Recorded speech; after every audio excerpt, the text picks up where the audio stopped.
அடிப்படையிலேயே ஒரு மனிதனுக்கு தேவை உண்ண உணவு, உடுக்க உடை, இருக்க இடம். நீங்க 10,000 20,000 கம்ப்யூட்டர் வச்சுக்க சார், புவா சோறுன்னு அடிச்சா சாப்பாடு வரப்போது. கம்ப்யூட்டர்ல என்ன முன்னேற்றம்? ஒன்றும் முன்னேற்றம் இல்லைங்க சார். கையெழுத்து போட்டுட்டு இருந்தேன் சார், நான் என்ன கை நாட்டம் ஆக்கிட்டானுங்க. நம்புங்க, என் ஆபீஸ்ல ஒரு 10 வருஷத்துக்கு முன்னால பாத்தீங்கன்னா டைம் ஆபீஸ்ல 3 ரெஜிஸ்டர் இருக்கும். Worker, staff, executive. நேராக போவேன், எக்ஸிகியூட்டிவ்ல கையெழுத்து போடுவேன், பந்தாவா போவேன். இப்போ என்ன பண்ணிட்டான், கம்ப்யூட்டர் உள்ள எடுத்துட்டு வந்துட்டான். இந்த கம்ப்யூட்டருக்கு தெரியாதுங்க, என் வீட்டில் நான் தான் காய்கறி வெட்டுவேன். அந்த காய்கறி வெட்டும் போது கொஞ்சம் கொஞ்சம் இங்கே வெட்டிக்கும். அதில் வச்சா tries once again, try once again. அது நான் 2 வீலரில் போகிறவங்க, மழை பெஞ்சதுன்னா நனைஞ்சினா போயிடுவேன். கையெல்லாம் மழையில் நனைஞ்சிங்கன்னா இந்த விரல் முனெல்லாம் வேற மாதிரி இருக்கும். அதை வச்சா ட்ரை அகைன், ட்ரை அகைன். 10 நிமிஷமா பின்னால் ஒரு பியூன் சொல்கிறான், சார் நீ லீவ் போட்டு கையை காய வச்சு எடுத்துனா போ சார். சார் சம்பளத்தை கையில் கொடுத்துருந்தாங்க சார், அந்த மகிழ்ச்சி வாங்கினவனுக்கு தான் தெரியும். 1ஆம் தேதி காலையில் நான் அக்கௌண்ட் செக்ஷன் போய் கேஷ் விட்டேனே, என் சேலரியில் புது நோட்டா வைனேன், அதில் ஒரு சந்தோஷம். அது வாங்கி சார் கேஷியரை விட்டு வெளில வந்து எண்ணி பார்த்து சம்பளம் கரெக்டாக இருக்கும். அப்புறம் வீட்டில் ஒரு சம்பளம் சொல்லியிருப்போம், வாங்குறது ஒன்றும் இல்லை. அதனால நம்ம ஷேரை எடுத்து மடிச்சு போட்டுட்டு அதே கவரை மூடி வச்சு அவங்ககிட்டயே ஸ்டேப்லர் வாங்கி அடிச்சு வீட்டுக்கு போய் நல்ல பிள்ளையாட்ட பெருமாள் படத்துக்கிட்ட வை அப்படின்னு அவங்க மகிழ்ச்சியா அப்படியே கவரை என் கையில் எங்கள் வீட்டுக்காரர் எப்பவும் கொடுப்பாருன்னு போ. எவ்வளோ ஏமாத்தணும், இது ஒன்று. இப்போ என்ன ஆயிடுச்சு, திடீர்னு ஒரு கார்டு கொடுத்துட்டான், ஏடிஎம் கார்டு.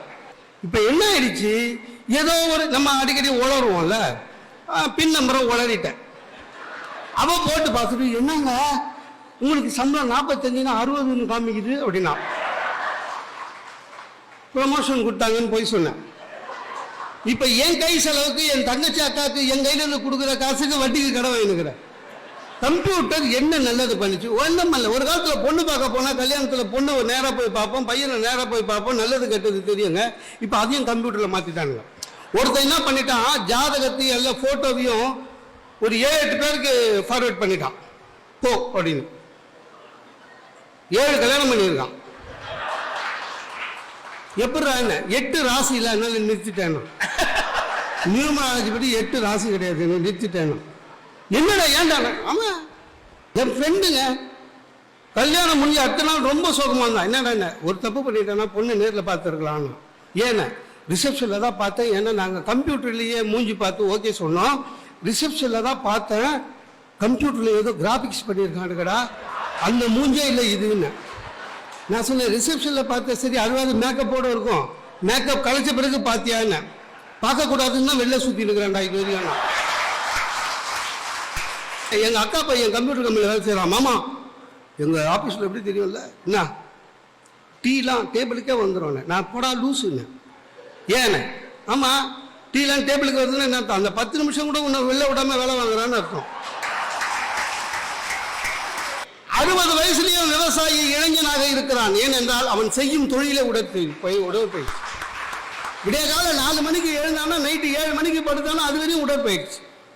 அந்த வீட்டு பெண்களுக்கு உடற்பயிற்சி. எந்த விவசாயி பெண்மணியும் வீட்டில் இருக்கிறது இல்லைங்க, கூடவே வேலை செய்யலாம். ஆனா கணினி அப்படி அல்ல. 30 வயசுல பிசிக்கலா நீ ரிட்டையர் ஆகிற, 35 வயசுல வியாதி வருது, ஞாபகம் வச்சுக்கோங்க. விவசாயி எல்லாத்தையுமே தாங்குவான் சார், தாங்குறான், இன்னும் தாங்குறான். அதனாலதான் இந்த நாடு இன்னும் விவசாய நாடாக இருக்கிறது. எவ்வளவு கொடுமை, தாங்குறான். அந்த இரும்பு இதயம் இறைவன் விவசாயிக்கு கொடுத்திருக்கிறான், ஞாபகத்தில் வைத்திருங்கள். இந்த கம்ப்யூட்டர் கம்பெனி வேலை செஞ்சுட்டு வரவங்க பஸ் பார்த்தீங்களா, இறுதி ஊர்வலம் போற மாதிரி இருக்கும். எல்லாம் அமைதியா ஜன்னலோடு தூங்கிது. சுனாமி வந்தது, இந்தியா பொருளாதாரம் கீழே போச்சு. அப்போ அமெரிக்கால இருந்து நமக்கு அந்த அமெரிக்க ஜனாதிபதி நம்முடைய பிரதமர்கிட்ட கேட்டார், கோதுமை வேணுமான்னு, ஏதாவது வேணுமா? நம்ம பிரதமர் சொன்னாரு, வேண்டாம், எங்களுக்கு தேவையான உணவுகளும் வசதிகளும் எங்களிடமே இருக்கிறது என்று சொன்னார் நம்முடைய பாரத நாட்டு பிரதமர். ஏன்னா நம்முடைய விவசாயத்துடைய மகத்துவம். ஒரு 6 மாசத்துல ரீட்டான்னு ஒரு புயல் அமெரிக்கா வச்சுது. அப்ப இவர் அவருக்கு போன் பண்ணாரு, என்ன அப்படின்னாரு, கொஞ்சம் கோதுமை அனுப்புங்க. ஏன் வெறும் கணினியை நம்பி இருந்த நாடு இது, விவசாயத்தை நம்பி இருக்கும் நாடு.